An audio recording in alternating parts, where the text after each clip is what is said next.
Hi everyone, welcome to Crypto Trading KS. I'm Ken. Let's run the numbers. Bitcoin is currently trading at 46,077, up 1.24%. Ethereum trading at 3230, up 2.97%. If you're new, welcome and welcome back to our regular community. We can see Theta up 5.78%. Matic up 23.71%. Go Matic. I share my 20 plus years of trading experience to assist you to be more of a financial blessing to yourself and those you love. Rule 87. Look for integrity. Integrity is a sense of wholeness. It's non-division. It's really important to look for integrity when you're trading and investing. Many times when I read the news, I say, please read the news with one eye closed, one ear closed, and half your brain turned off. It's really about integrity that I'm referring to. A lot of news stories just reflect current sentiment. Unfortunately, that sentiment is generally related to readers or viewers from a highly sensationalistic perspective, often laced with enormous fear. Inside our community, we're really focused on real wealth. Integrity is a part of real wealth. Real wealth is much more than money. It's about fulfillment and meaning and a variety of other things, inner and outer peace. Integrity is a central component as well. Brian Tracy said it really well. Courage combined with integrity is the foundation of character. Consider two people, Person A and Person B. Person A is self-driven by gain. They're egotistical and feel entitled. Person A, when they look at others, it's to use and abuse and gain because they're entitled. They don't need to work for it themselves. They can just take it. They have a nature of deception and they use blame. Untrustworthy, dishonest, unreliable. Let's think about Person B. They're driven by loyalty and others. They're selfless and humble. They seek to contribute to other people, to give, not to take. They are genuine. When anything happens that it doesn't go as planned, they learn. They don't seek to blame, they learn. They're trustworthy. They're consistent. They're honest. They give credit and they are reliable. We can think of Person B as being undivided and full. That's like an integer, which means a whole round number. Person A is divided. They are partial. It doesn't mean they don't have integrity. They could certainly have some integrity. Person B has full integrity. And when we look at this, we can understand how this happens. And it's very natural and normal throughout life for everybody to grow in integrity. When we start from birth, we don't know anything about social norms, other people. Little babies, they just reach out for the shiny toy and they take it. They're not thinking about integrity, they're just thinking they want it. Over time, life teaches everyone hard lessons and integrity grows. Some people raise in integrity but never reach full integrity. Others increase in integrity and some people get there more quickly than others. But it's really a continuum between Person A and Person B. The real question, the important question, who has the real wealth here? Is it Person A being deceptive, using and abusing people, and being entitled, blaming, never learning? Or could it be Person B? Let me know in the comments what you think, and who would have the real wealth. We know that real wealth is about fulfillment and meaning, inner and outer peace. It's about a lot of different things. It's much more than money. And that raises a really important question. If Person A wants money, what will they do with it? If Person B wants money, what will they do with it when they get it? Another thing to think about, if you read the press or watch a channel or go to a financial advisor and you assess that person as being divided or partial, being deceptive, untrustworthy, dishonest, unreliable, what kind of advice are you going to get from that person? If that person, Person A, was to suggest certain types of investments, would those investments be good for you or good for them? These are the kind of questions that are really, really important when you look into crypto. There are, of course, quite a few people with integrity in the space. There are also other people with absolutely no integrity. You really have to be careful. Looking through the lens of integrity will really help you to keep your wealth safe and not to lose money. Rule 174, the T-Cube method, trend, timing, and trigger. We're going to look at trend now, using the KS process to determine the true trend. Looking across the headlines from the Wall Street Journal, crypto industry seeks to curb tax provisions in the House after Senate setback. The real issue here is when it goes to the House, Nancy Pelosi won't let it cross the floor until the Senate passes a $3.5 trillion Democratic budget package, and that won't be ready for weeks. There's a possibility that there could be a separate piece of legislation to alter the crypto provisions relating to brokerage. If neither of those things happens, if the amendments aren't made, the industry will seek to convince the Treasury Department and the IRS to formulate how they write regulations and implement the law. You can see there are still quite a few stages before this thing becomes a real problem to crypto. Let's have a look at some other headlines. 2 Fed officials call for the end to the bond buying program. The White House urges OPEC to boost oil output amid the COVID-19 recovery. Inflation is staying high, and US budget deficit narrowed to $2.5 trillion in the first 10 months of the fiscal year. Treasury says revenue rose 18%. Let's dig in a little bit more about the 2 Fed officials' call for the end to the bond buying program. One person is Esther George, who is the Kansas City Fed president. Esther says that she wants to bring an end to the $120 billion a month in monthly purchases of Treasury and mortgage securities. Dallas Fed President Robert Kaplan has a different approach.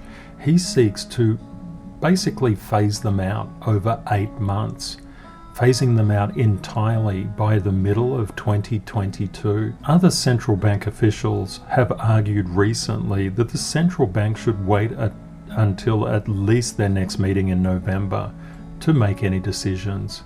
If we look across health news, there's quite a theme developing. California to require all teachers to be vaccinated or tested weekly. Biden urges businesses to require vaccines for employees. McDonald's to require shots for US corporate workers. The Pentagon to mandate COVID-19 vaccine for US service members. New York Stock Exchange to require floor traders to get vaccinated. And there's a little bit of other news. As the Delta variant spreads, the best travel advice is to have another option to travel. eBay's active buyers declined 2%. It's really good to gain some idea of the leading stories headlining the papers. We know that crypto is our focus, but there are other investment focuses that people can have. They can have stocks. A proxy is the S&P 500, which is up 32%. They can have precious metals such as gold, which is currently down 10% for the last 12 months. Or they can have crypto like Bitcoin. Bitcoin is up 295% for the past 12 months. We conclude from this that there is a lot of investor attractiveness. Getting really significant returns is, of course, what investors dream of. Let's look into the Bitcoin trend. The first thing we do is to look at the KS model, which is a crypto technical trading model based on institutional price psychology. The most important thing in this model is to compare the same psychologies. The second most important thing, and this is a little bit of a gem, you see these lightning bolts down here. They're black swan events. Lightning bolts happen all the time in the markets. I've seen so many people say that the COVID sell-off, which happened on the 12th of March 2020, It was called Black Thursday. COVID and the US liquidity crisis hit there as well. I've seen people compare moving averages to COVID, and this is the Brexit problem just before that, and saying, oh, that's just normal price behavior for Bitcoin. It isn't. It's a black swan. Recently, we had a black swan as well with the liquidity blow-off and the China miner exodus. What happened? Maybe I can just explain it this way. Things were overblown because of all the stimulus entering the market. That's now come down to a normalized state. As well, the China miner issues reduced hash rate significantly. That caused problems inside the market, uncertainty, a lot of other things, which yielded a reduction in price. Now we're back to a normalized level. The most important thing in this model is to compare the same psychologies, the psychological sunlight of bull market to the psychological sunlight of the bull market to the psychological sunlight of the bull market. Perhaps a parallel that I could give you that may make a little bit more sense. If you're driving a car uphill and you want to know how to drive uphill based on previous experience, I would imagine you would want to see similar mountains and how the car drove uphill on those mountains. That may give you some insight on how to drive up that mountain. A lot of people just get really excited and say, okay, well, we drove up a mountain here. Let's compare it to driving down a mountain. How could that work? You want to drive up a mountain, you compare it to how the mountain crumbled underneath your feet. That's almost comparing, well, it is actually comparing psychological sunlight to psychological darkness. If you want to know how to go up the hill, it's really difficult if you're comparing going up the hill to going down the hill. That will cause some degree of grief. Another gem is those charts don't capture what is actually driving the price going up. It's technological adoption. Cryptocurrencies, crypto in general, is the next essential upgrade to the internet from the normal internet that we know now, which had enormous turbulence when it was first introduced, to the next level of internet, the internet of value. The internet of value is growing far more quickly than the traditional internet ever did. In fact, it more than doubled from January 21 to June 21. Adoption is speeding. That's why it's getting into the crosshairs of regulators. This is exactly the same thing that happened to the traditional internet when it was introduced. It was a very, very bumpy ride. I know because I was there in 1993. I had an internet service provider. It's also really good to take a longer term view, a long view model. We're in phase 1, which is that psychological sunlight. You can see phase 1 is just beginning, and you can note that the previous bear markets, realistically, price is increasing year over year on the long-term view. Looking at net unrealized profit and loss, NUPL, the current period of price relates to around here. We've got some way to go before we reach the peak. Looking at realized cap hodl waves, comparing the current driving up the mountain with the past driving up the mountain and the past driving up the mountain, we see that there are 3 peaks. We're through 1, we expect 2 more. With relative unrealized profit, we're currently driving up the mountain. We've hit 1 hill. There are 3 hills. We expect 2 more. When we look at number of transfers to exchanges across all exchanges, we see when we have reached the peak of the mountain driving up the mountain. I think that's a really good analogy to help you to understand, because it's a really rocky mountain, very steep angles. When you get up there, you'll get spiked by all these transfers to exchanges. Currently, no spiking is occurring. It's really down the bottom. We can see COVID-19 and the Delta variant entering health-based news. We need to look at that to see how serious it really is. Long-term members of the community know that I always seek out source data. Source data has integrity. I'm always looking for integrity of data, wholeness of data. I don't want somebody else to interpret it for me. I really want to see the integrity of the data and just present that to you. When we look at worldometers.info, over the past 7 days, cases increased 5% from the week before to 4.495 million cases. We really want to see that weekly change go negative, as it is in India, Brazil, Indonesia, Russia, Spain, Argentina, Japan. Is still going up, unfortunately, and Bangladesh is going down. When we rank by population, we're really keen on seeing as many negative numbers in this column as we possibly can. There are of course so many different data sources that we could look at for this. If you have any recommended ones, please contact me on Twitter. You can direct message me there and you can pop any links in. Let's have a look at Johns Hopkins University. We can see the vaccine doses being administered continue to go up. Let's now check out the market indexes. It's really important to understand where in the business cycle we are. For example, the US is just before mid-stage recovery, just before expansion. Mid-stage recovery creates a whole lot of things. Policy neutral stance. When people are talking about tapering, reducing asset purchases, that's really going hand in hand with the increase in economic activity. In this particular section of the video, we look across global markets. Now, why do we do that? Some people think, oh, it's just so unimportant. The really good thing with looking across global markets, some markets tend to lead the world in terms of weakness. If there is a particular market that is weak, that can signal problems for the other markets. That's really what we're looking for. It's really important to keep this in mind too. Deal with problems when they occur, not before. It's a really good lesson in life too. Let's quickly go through the global indexes. The first thing in the US market is we look at the VIX. That's the fear gauge. The fear is leaving the market currently.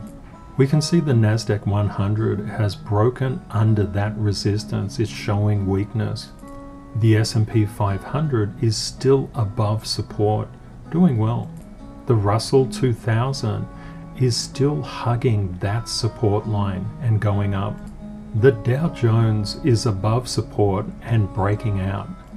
Canada's market continues its march upwards. China's Shanghai Composite Index has recovered from what was quite a steep sell-off. China's Hang Seng Index has also recovered above once resistance and turned it to support. India's market is above support. South Korea's Kospi 200 is showing a lot of weakness recently. Japan's Nikkei 225 is showing strength. It's going up towards that upper resistance band. Mexico's market is continuing to gain strength. Brazil's market is continuing to show weakness. It's on the way down. It's just realistically testing that support. The UK's FTSE 100 continues its march upwards. Germany's DAX 30 is testing that strong resistance, seeking to break out. Italy's market is showing incredible strength. France's CAC 40 is improving dramatically. The ASX 200 from Australia is continuing to romp upwards. Spain's market is also improving. The Swiss market is breaking out from resistance. Singapore's market is doing its best to advance. Looking across the market indexes is really important. When the market indexes tumble, Bitcoin also tumbles, but it tumbles literally twice as much as many of the other indexes do. That's why we need to keep our eye on it. Let's have a look at inflation. The 5-year break-even inflation rate is still increasing, as is the 5-year forward inflation expectation rate. The 10-year break-even inflation rate is also increasing. You'll notice that I put the price of Bitcoin here underneath so you can see any potential associations. When we look at the T-bond futures, we can see that there was a dramatic sell-off. Now there's a little bit of consolidation. Looking at the TLT, the 20-year Treasury bond, we can see that's the price has reduced back to a support line. Recently, we saw gold sell off dramatically. It's had a little bit of a bounce. Silver also sold off dramatically and has had a little bounce. The 10-year Treasury note yield is coming back to resistance and was rejected. The 30-year Treasury bond yield has passed through that resistance and continues to rally. High-yield corporate bond ETF has had quite substantial weakness recently. It's just consolidating around this level. Looking across the economy, copper is very economically sensitive. If copper was to continue to sell off on volume, we'd actually have to worry about it, but it has bounced. That's quite good. The airline index is also recovering. It's just above that once resistance, turning it to support. The transportation ETF is actually recovering. That's a really good sign. That's what we want. Nasdaq transportation has improved quite substantially. The Dow Jones Transportation Average has also improved. And the Dow Jones Transportation Average has also improved.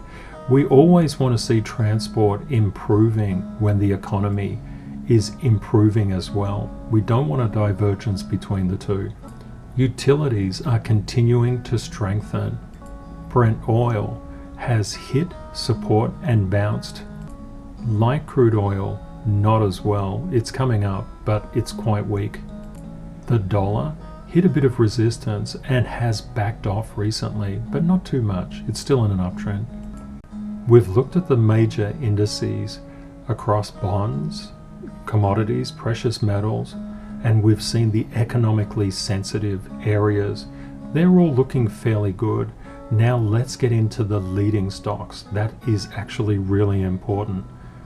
Apple, we can see it is weakening under resistance. Microsoft is just coming back to retest that support. Google is just realistically around the resistance level. Amazon is continuing to slide downwards. Facebook is showing weakness. Nvidia is also showing weakness. PayPal is showing weakness. Netflix is also showing weakness. It's selling off. Now let's get into the crypto stocks. The Grayscale Bitcoin Trust is improving in price. CoinShares Physical Bitcoin is also improving. The Purpose Bitcoin ETF is also improving in price. 3iQ CoinShares Bitcoin ETF is improving in price. BTC ETC Bitcoin Exchange is doing well. It's improving. The Bitcoin Fund Canada is improving in value. BitW, the Bitwise 10 Crypto Index Fund, has had quite substantial weakness of late, but it's starting to improve. The Grayscale Digital Large Cap Fund is on a tear. That means it's going up strongly. 21 Shares Bitcoin ETP is also doing well. VanEck Vectors Bitcoin ETN is also improving. CI Galaxy Bitcoin ETF is charging forwards. Osprey Bitcoin Trust is showing quite a bit of weakness. The 9-point Bitcoin ETF is doing really well. EBIT, the Bitcoin ETF, is also performing well. Let's have a look at the public companies which have Bitcoin exposure. MicroStrategy has been doing well. We can see in the last 3 days there's been some sell-off, but not great. Tesla's price is consolidating above support. Galaxy Digital Holdings is starting to show a little bit of price weakness. Voyager Digital is showing price weakness. Square is retracing to support. Marathon Digital Holdings continues to grind higher. Coinbase Global is still progressing upwards. Hut 8 Mining Corporation, HUT, is doing really well. Bitcoin Group SE ADE has shown quite a little bit of weakness and is starting to improve just over the past 5 days. Riot Blockchain is increasing in price, just holding that support.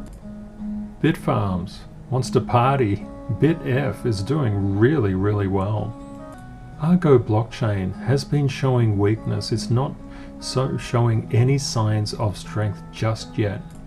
Hive Blockchain, HVBT, which was in the news recently, it's continuing its march upwards. Bit Digital, which was doing really incredibly well, has just come back to support. Silvergate Capital Corporation is above resistance. I'd like to thank all the incredible people in our community who reached out and bought me a coffee from buymeacoffee.com/cryptotradingks. It's so beautiful of you to do that. Thank you so much. It gives me such a buzz to see that. I'm really honored. And in return, I want to do something for those people who have reached out and bought me a coffee. I will be releasing very exclusive content for you. Just my way of saying thank you so much. It's really much appreciated. I hope you found the content useful. Everything I do for you is free. Please be aware of scammers. And thank you to our moderators and admins for keeping our community safe. I do these videos to assist you to be more of a financial blessing to yourself and those you love. Please say hi and let me know where you're viewing from, and if you have any questions. This is a community-driven channel. I read all the comments. Please let me know anything that you would like. If you would like daily updates 7 days a week on price movements in the crypto market, please subscribe to YouTube, and you can also reach out to me anytime on Twitter. Crypto is volatile. Please always prepare yourself for the best and the worst case scenarios. Reality will likely be between them. Stay safe out there. Take care and see you next time. Bye for now.